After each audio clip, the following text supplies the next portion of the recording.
Welcome to this presentation about the Geelong IP Interactive Whiteboard. Like all interactive whiteboards, this has three elements that are very important. First one being the board itself, which is generally connected by USB cable running across to your computer, which can be Windows, Macintosh or Linux based. So you can end up having any of those operating systems. The computer is then connected to our overhead projector, and we have the three elements working together to drive the board. Important to note, there is no external power required to connect to the board, it's just the USB cable. I've tried to list here some of the features of using the interactive whiteboard, and when we come down here, what I can do is I can drag down a list of various different pen and brush styles that we can work with. There's a great range of different pens. We've got the standard pen. We also have transparent pens that we can work with so that we can highlight certain things. I can change colour quickly and transparency as well using those pens. So I can get a lighter shade, come over, or a darker shade as the case. The next thing I want to draw your attention to is the shape recognition function in the board. Let's try an irregular shape.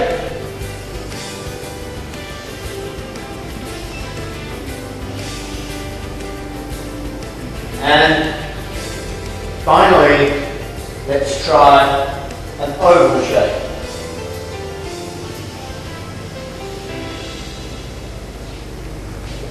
In fact, any of the standard geometric shapes you see here can be replicated using the geometric recognition or shape recognition pen available as part of the IP board. So let's just examine that resource bank again. By opening up the resource bank, we can explore any of the areas. I've chosen to go to the geography area, the maps. Let's choose a map of Australia and drag it onto our stage to work with. Having dragged it, you can see that it is editable in lots of different ways. One of the ways that we can work with it is we can rotate it. Seeing I've chosen the land down under,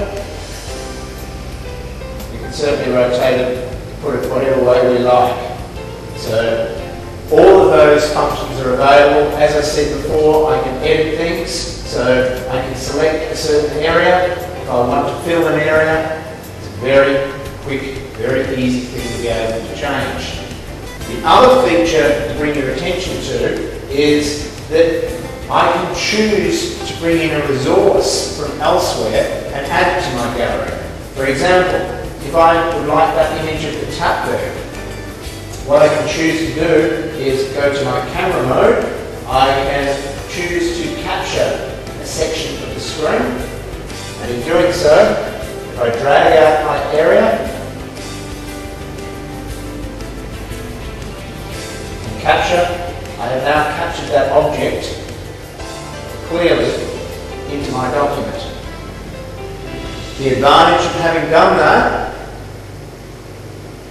is that I can now either use it in that document or I can choose to add it to my own personal gallery.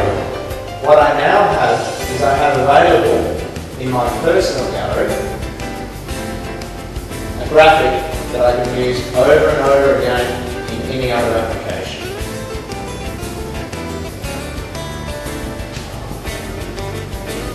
Next, you'll see that I have an insert menu, and there are various media that I'm able to insert into a document, and I can choose to insert a list of different types of media.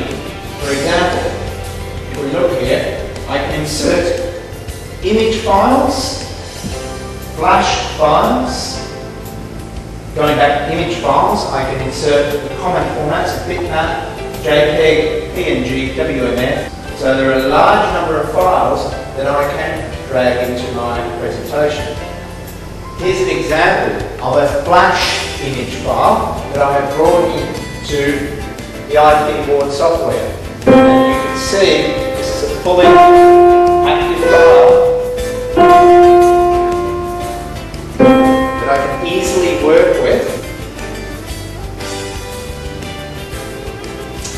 You'll see the clock is able to be brought up. Sorry, I did work the first time. The clock can be brought up onto the screen, and not only can we adjust it to show the time, but I can use it as a countdown clock if we have a certain amount of time left in our presentation, or to in fact time something using the stopwatch mode. So quite useful presentations. We have a protractor, a ruler and a compass, which I will show you a little bit later on. What I talk now about is the power of links, and the Geelong software for presenting and editing does support linking in lots of different ways. What I'd like to show you is, I'm just going to show you here how we can hyperlink, and the hyperlink function allows you to link not only to a page in your presentation, such as in a PowerPoint presentation or a web page, but it will also allow you to link from a file, from a hard disk. So if you have a pre-recorded file, such as a Word document or an Excel file, that you want to open from within your presentation, it is a very easy task to do so. So it supports all of that linking. Let's have a look at an example of how I might use that. What I've got here is something where I'm talking about Asia, and we're identifying countries. I've got an activity here where I want somebody to click a puzzle and go out to a website. By going to the website, I'm now into another interactive experience where I get the opportunity to go in and do some more activities. So I can pop those points in and identify certain areas and certain parts. Very simply, after I finish with my activity, I'm brought back to my presentation again. What I've got here is a link then to other pages. So by clicking that link, I've brought myself onto another page in my presentation, and I've got a part here where I've said click here to go back again. So you can see that the links are very similar to a hyperlink document, and I can either attach them to objects, or I can use an icon here, which is now taking me out of my links onto the next section.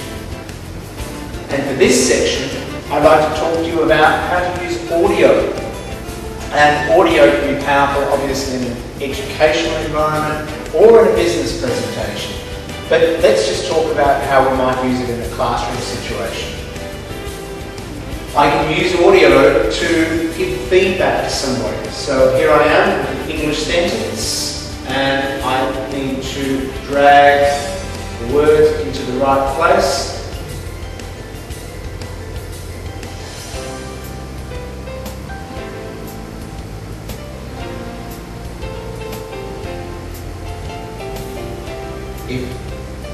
If I think I have all my words in the right place, I can check it. The cat sat on the old man's hat. By audio feedback. So there are a lot of uses for audio and for any of the other multimodal presentation modes in a presentation setting, and they're all supported in this software, which makes it very, very useful. The next area I'd like to talk about and show you is some of the specific mathematics tools that have been brought into the software. What I can do here under my toolbar is I have, for example, the protractor. The protractor is a very powerful protractor because it allows me to customize it. I can change it from being semicircular into fully circular. I can change the units on there into radians. I can change the size, I can change the scale around that. Any of those sorts of points. Just using it in its normal mode is quite easy. I can rotate it like that, and I can move my pointer to be able to read off the angle here. Let's just move it over and get a bit of an idea of how it might be used in context, just to measure an angle, and in this case, check our right angle. It does come out. Of course. The other mathematical tool we can use is the compass. And the compass is also a very powerful tool for being able to use in something like a mathematics lesson. Again, with the compass, what I can do is I can choose to show radius in pixel or in centimetres. And having done so, if I now am happy to draw, you'll see as I draw, I get to see the actual size of the arc I'm drawing, the angle of the arc, and the radius. All that information is available to me directly on the screen as I'm drawing my arc. So, many different things that I'm able to use in a mathematics context. You'll see there that I have put on the grid on the background as well, and I have a choice of different grids. I can show it, and I can also change the grid style to different spacings and make it a bit more appropriate for the context I want to work in. Obviously the colour of the grid is changeable as well, so any of those things can be turned on and off at will. Another one of the advanced features that I want to talk about here is the network function of the board. And with the board, it is quite possible to share the board throughout various classrooms or different parts of an organisation. Let's say we have a language classroom, we have one master teacher. That master teacher can actually set themselves up in a network function. That is saying that we have not got a driver installed for a camera, because we could also put a camera in here and we could have a webcam between the two different rooms, and in doing so we can control the board and direct different boards so that a question can be asked and sent to the main master board. So there is a full networking capability that allows for all of that information to be shared between boards running throughout a school or some other organisation where people are working together. The final point that I want to tell you about is shipping with the board in the software is a screen recorder function. So what we're able to do is we're able to capture everything that is taking place on the board and record it into a movie to show people. Now this is great in terms of being able to share training of the board. You can record any aspect that you do or any function, such as the function of the protractor or the ruler or the clock, and by doing that, by recording it on the screen and playing it back, you can show somebody how to use various parts of the board. So those enhanced functions allow this to be a very, very usable, very useful tool in any presentation situation. Looking at here is what Geelong has developed, which is Ultra Board software, which enables you to have 4 separate screens that you can work with. Only one of the screens is an interactive whiteboard, this section here. The rest are just dummy screens that enable the presentation to take place and for people to be able to operate on them. And what I can do is, in this mode, I can switch between any screen at any time. So what I can do is I can change down to get my screen here. If I want to add another screen to work with, I can annotate that screen here.